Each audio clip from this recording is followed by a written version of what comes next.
최근 65세 이상 고령 운전자 교통사고가 잇따르면서 면허증 반납을 두고 찬반 여론이 재점화되고 있습니다. 시민들의 목소리를 들어봤습니다. 고성 갈모봉 자연휴양림이 문을 열었습니다. 울창한 편백숲에서 휴식과 함께 다양한 체험도 즐길 수 있는 곳인데 접근성까지 뛰어나 체류형 관광지로 기대를 모으고 있습니다. 최근 진주의 한 중학교에서 발생한 학교 폭력과 관련해 피해 학생들이 40여 명에 달하는 것으로 드러났습니다. 가해 학생들은 5천 원에서 많게는 2만 원까지 돈을 빼앗았으며 피해 금액은 120만 원이 넘습니다.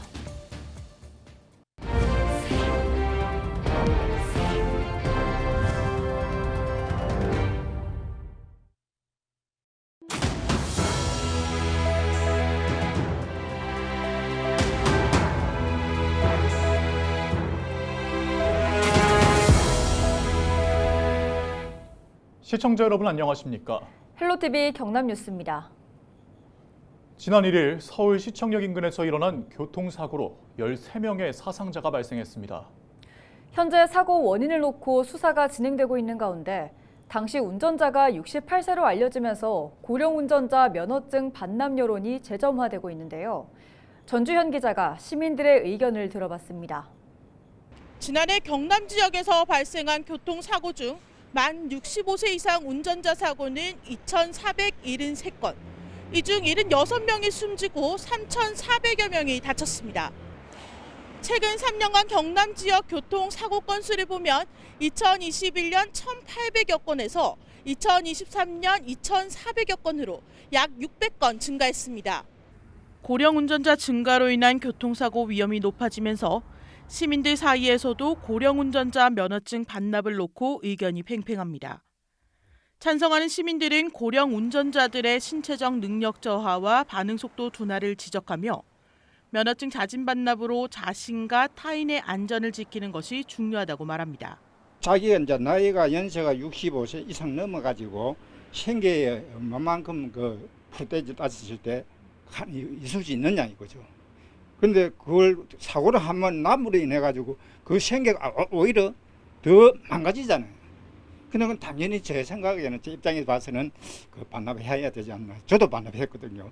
행동이 좀 느려지고 반응 속도도 느리기 때문에 운전 중에 위험한 상황에 바로 즉각적으로 반응을 할 수 없다고 생각합니다. 어렵다고 생각합니다. 그래서 반납을 했으면 좋겠습니다.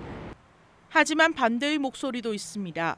운전이 필수적인 생활수단이 되는 경우가 많고 당장 생계를 유지해야 하는 운송업자들의 경우 면허증 반납은 힘들다는 입장입니다. 70세라 하면은 너무 일찍 거야. 그래도 아직까지 좀 더 일을 할 수 있는 여건이 되니까 좀 더 연장을 해가지고 그래 뭐 반납을 하든가 했으면 좋겠습니다. 그 발급 발칙에 뭡니까 한 시운전 해보고 이 사람이 되느냐 안 되느냐 그 확인하고 재발급했으면 좋겠어요. 나도 지금 내년에 재발급해야 되는데 그게 걱정이라 뭐 발급할까 말까 뭐 그 걱정인데 뭐 어떻게 생활을 하냐 나도 확실히 모르겠어요. 지난해 경남 지역 65세 이상 운전면허 소지자는 31만 4천여 명인데 이 중 면허증 반납은 5,700여 건으로 1.8%에 그칩니다. 면허증을 반납할 경우 지자체별로 최소 10만 원에서 30만 원까지 지원금을 지급하지만 일회성에 불과하다며 실효성이 떨어진다는 지적입니다. 지하철이나 해도 노인은 지하철이 무료잖아요. 근데 이제 좀 더 노인분들이 이제 자동차를 이용을 못 하시게 되시니까 그때는 뭐 좀 더 특별한 대책이 필요하지 않을까 싶습니다. 초고령 사회 진입을 눈앞에 둔 지금 고령 운전자 면허 관리 논쟁은 더 뜨거워질 것으로 예상되는 가운데 안전과 이동권 모두 보장할 수 있는 현실적인 대책 마련이 필요해 보입니다. 헬로티비 뉴스 전주연입니다. 고성 갈모봉 자연휴양림이 문을 열었습니다. 울창한 편백숲에서 휴식과 함께 다양한 체험도 즐길 수 있는 곳인데요. 여기에 접근성도 뛰어나 체류형 관광지로 기대를 모으고 있습니다. 표영민 기자입니다. 고성군 갈모봉산 자락입니다. 수령 50년 이상의 편백나무가 빽빽히 들어서 방문객들의 발길이 끊이지 않는 곳입니다. 이곳 갈모봉에 축구장 86개 규모의 자연휴양림이 문을 열었습니다. 고성군이 기존 산림욕장의 휴양림 전환 사업을 시작한 지 4년 만입니다. 휴양림에는 고성바다를 조망할 수 있는 숲 도서관을 비롯해 지역 특산물 전시장, 어린이 체험시설 등이 들어섰습니다. 특히 수망구로의 편백나무에서 뿜어내는 향기를 맡으며 하루를 보낼 수 있는 숙박시설도 조성됐습니다. 하루 최대 40명을 수용할 수 있는 펜션 7동이 들어섰는데 3동만 우선 운영을 시작했습니다. 고성군은 올해 하반기까지 펜션 7동을 더 지어 자연휴양림을 지역의 체류형 관광의 중심지로 만들어 나갈 계획입니다. 고성을 넘어서 전국의 최고의 숲속 힐링센터 공간으로서 자립하게 할 수 있기까지 우리 다 같이 힘써 주시기를 당부드립니다. 또 자연휴양림을 활용한 숲 해설과 치유 프로그램 등 다양한 체험 행사도 함께 진행할 예정입니다. 통영과 거제로 가기 전 지나가는 관광지였던 고성. 갈모봉 자연휴양림 개장으로 머무는 관광지로의 탈바꿈을 할 수 있을지 주목됩니다. 헬로티비 뉴스 표영민입니다. 8급과 9급 공무원들이 임금 인상을 요구하고 나섰습니다. 전국 공무원 노동조합 경남지역본부는 3일 경남도청에서 기자회견을 열고 공무원의 근무 환경은 더 열악해지고 있으며 대표적인 원인으로 낮은 임금을 주장했습니다. 그러면서 공무원의 임금을 적정하게 인상하는 정부의 책임이라며 3년간 실질임금 감소분과 2025년 물가 인상률을 합한 8.1%로 내년도 임금을 31만 3천 원 정액 인상해야 한다고 요구했습니다. 또 정액 급식비와 저연차 정근수당 등을 개선하라고 목소리를 높였습니다. 경남사회복지공동모금회가 경상남도 자원봉사센터 등과 함께 취약계층의 건강한 여름을 위한 물품을 지원합니다. 3일 경상남도 여성가족재단 2층 대강당에서 2024년 시원한 여름나기 지원사업 나눔 여름을 부탁해 행사가 열렸습니다. 경상남도 사회복지공동모금회와 경상남도 자원봉사센터 등은 2억 원의 여름용품 키트를 도내 2,300여 세대에 지원할 계획입니다. 물품은 10만 원 상당으로 여름 이불 세트와 벌레 퇴치제 등으로 구성됐습니다. 농협중앙회가 주최한 2024 경남, 부산, 울산 농협 현장 경영 행사가 3일 오전 창원 컨벤션센터에서 열렸습니다.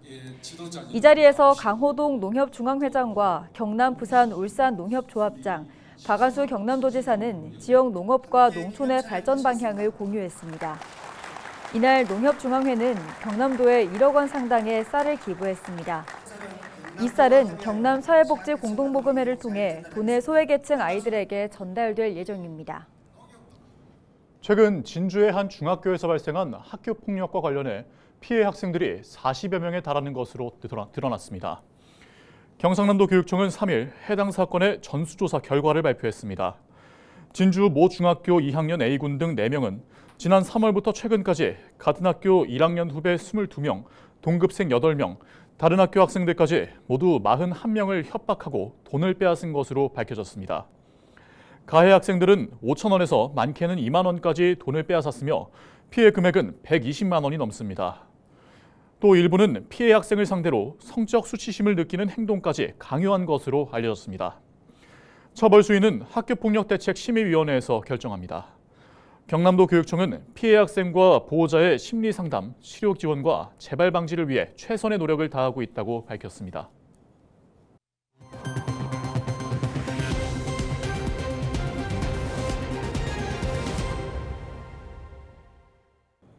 무덥고 습한 날씨가 이어지면서 손과 오염된 음식물로 인한 세균 감염, 이른바 식중독이 늘고 있습니다. 발열과 설사, 탈수 등으로 건강을 해칠 수 있는 만큼 개인위생수칙 준수가 더욱 강조됩니다. 홍하영 기자입니다. 올해 들어 대구의 낮 기온이 30도를 처음 넘긴 것은 지난 4월 26일. 최근 장마가 시작되면서 더위를 식히기는 했지만 예년보다 빨리 찾아온 무더위와 높은 습도까지 더해져 세균 증식으로 인한 감염병 환자가 늘고 있습니다. 전국 약 200군데 기관에서 환자 질병을 표본 감시한 결과 5월 말부터 세균성 장관 감염증, 이른바 식중독에 걸린 사람들이 늘기 시작해 현재 연속 3주간 환자 수가 200명이 넘었습니다. 4월과 5월 100명대를 유지하던 것에 비하면 2배 가까이 늘어난 겁니다. 또 환자 다수에서 살모넬라균과 캄필로박터균이 검출됐습니다. 오염된 음식물, 덜 익은 재료를 섭취하며 감염되는 경우가 많고 감염자 대부분이 설사와 발열 등의 증상을 보입니다. 특히 탈수 증상으로까지 이어지는 경우가 많아 더욱 주의가 필요합니다. 증상이 심하면 병원에서 항생제 치료도 받아야 합니다. 여름철 수인성 식품매개 감염병이 매년 보면 증가하고 있는 추세에 있습니다. 건강한 여름을 날 수 있도록 시민 여러분들께서는 다시 한번 손 씻기와 철저한 식품 관리로 안전한 물과 음식을 섭취하는 등 감염병을 예방하기 위한 가장 기본적인 방법은 손을 씻는 것. 생닭이나 달걀을 만진 뒤에는 반드시 손을 씻고 음식은 충분히 익혀 먹어야 합니다. 또 음식은 상온에 방치하지 말고 냉장 보관해야 합니다. 수인성이나 식품매개 감염병 발생 위험이 높아지는 시기, 개인위생 및 조리위생 수칙 준수가 필요합니다. 헬로티비 뉴스 홍아영입니다. 부산해양경찰서가 해양 국경범죄 예방을 위해 부산 관내해상과 육상에서 합동 검문 검색을 실시합니다. 오는 4일부터 6일까지 진행되는 검문 검색은 해외 수출입 중고 매각 선박을 비롯해 외사 취약해역 내 입출항 선박과 고속 레저보트나 낚시어선 등 밀항, 밀입국 고위험 선박 등을 대상으로 진행됩니다. 해경은 또 해안가 지역 주민들을 대상으로 밀항과 밀입국, 밀수 관련 정보를 수집할 계획입니다. 이번 단속에는 경비함정을 비롯해 파출소 경찰, 사복형사 등이 대거 투입되고 야간과 주말 등 취약 시간대 단속이 강화될 예정입니다. 통영시가 이달부터 2024년 하반기 공공근로사업 참여자를 모집합니다. 대상은 만 18세 이상으로 기준 중위소득 70% 이하이면서 재산액이 3억 원 이하인 실업자 또는 소득이 없는 통영시민이면 가능합니다. 하반기 공공근로사업 기간은 오는 8월 5일부터 11월 30일까지로 사업 참여자로 선발되면 주요 관광지와 읍면동 환경정비, 공공서비스 지원 및 업무보조 등 72개 사업에 배치됩니다. 신청은 오는 8일까지 신분증을 비롯해 관련 증빙 서류를 지참해 주소지 읍면사무소 및 동행정복지센터에 방문하면 됩니다. 제19회 부산국제어린이 청소년 영화제 개막식 사회자로 방송인 오상진과 배우 김하송이 선정됐습니다. 방송인 오상진은 전 MBC 아나운서로 올해 부산국제어린이 청소년 영화제 이사로 신임되며 첫 인연을 맺었습니다. 배우 김하송은 2019년부터 부산국제어린이 청소년 영화제 심사위원으로 첫 인연을 맺어 현재 청소년 집행위원 빅키즈로 활동하면서 경쟁부문 본선 심사위원을 맡고 있습니다. 부산국제어린이 청소년 영화제 개막식은 오는 10일 진행되며 티켓 예매는 영화의 전당 누리집에서 할 수 있습니다. 경남 26개 수욕장의 수질과 백사장 모래가 모두 깨끗한 것으로 나타났습니다. 경남도는 지난달 도내 해수욕장 수질과 백사장 모래를 검사한 결과 장구균과 대장균 5개 중금속이 모두 기준치 이하로 나왔다고 밝혔습니다. 지난 29일부터 차례로 개장하고 있는 도내 해수욕장은 8월 25일까지 운영되며 경남보건환경연구원은 개장 기간 2주에 1회 이상 수질 검사를 실시할 예정입니다. 거제시가 이달부터 전국민 마음투자 지원 사업을 추진합니다. 이번 사업은 우울과 불안 등 정서적 어려움을 겪고 있는 시민들을 대상으로 전문적인 심리 상담 서비스를 제공하는 내용입니다. 지원 대상은 정신건강복지센터와 청소년 상담복지센터 등에서 심리 상담이 필요하다고 인정받거나 국가건강검진 중 정신건강검사에서 중간 정도 이상의 우울 증상이 확인된 시민에 한해서입니다. 신청은 증빙 서류를 갖춰 주민등록상 주소지 행정복지센터로 방문하면 됩니다. 대상으로 선정되면 1:1 대면으로 전문 심리 상담 서비스를 받을 수 있는 바우처가 최대 64만 원까지 차등 제공됩니다. 이상으로 뉴스를 마칩니다. 함께해 주신 여러분 고맙습니다.